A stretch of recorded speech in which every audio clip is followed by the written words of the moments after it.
At this time of the year, a number of people from our area head south, and one of the destinations is Arizona.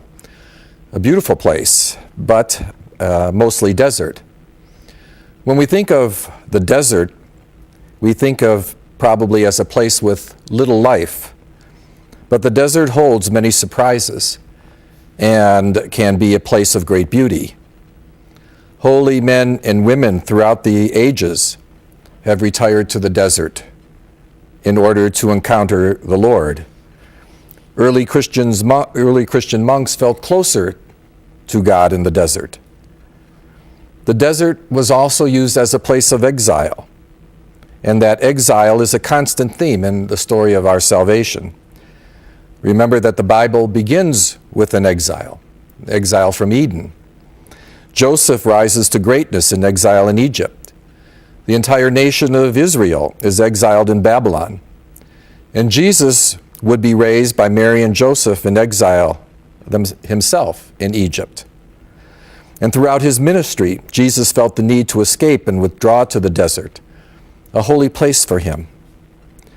John the Baptist begins preaching in the desert, and while the desert may inspire with its emptiness and silence, we may think it's a strange place to begin a ministry, since there are few people there. But we hear in the gospel that people came from far and wide to hear him, compelled by the power of his message. And in his preaching, he made it very clear who he was and who he was not.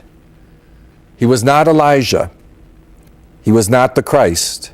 He was not the prophet, but rather he identifies himself as a voice crying out in the wilderness to prepare the way of the Lord. In Byzantine icons, John is often portrayed with his index finger raised, pointing away from himself. And he's pointing toward Christ.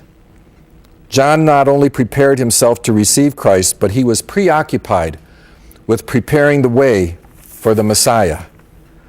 John the Baptist, I think, in a number of ways, speaks to us in our own time. His situation is something like ours. The world that we live in can seem like a desert at times.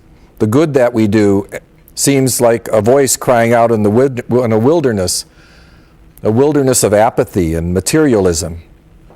And his words remind us that there is one coming among us. There is one already among us, the Christ, that we do not recognize at times. And it's perhaps easier to accept the presence of God in wonder and awe when God comes to us in a bouncing baby or as the feeder of 5,000 hungry people.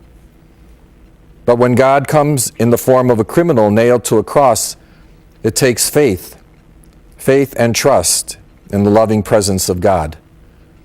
During these final days of Advent, may we open our hearts to welcome Christ as he comes to us in a variety of ways, in the relatives and friends who will visit and call and send cards, in our prayers, in our reflection on Scripture, and in our own generosity and the care that we show to others in need. Christ does live among us, but we need to open our hearts in order to see.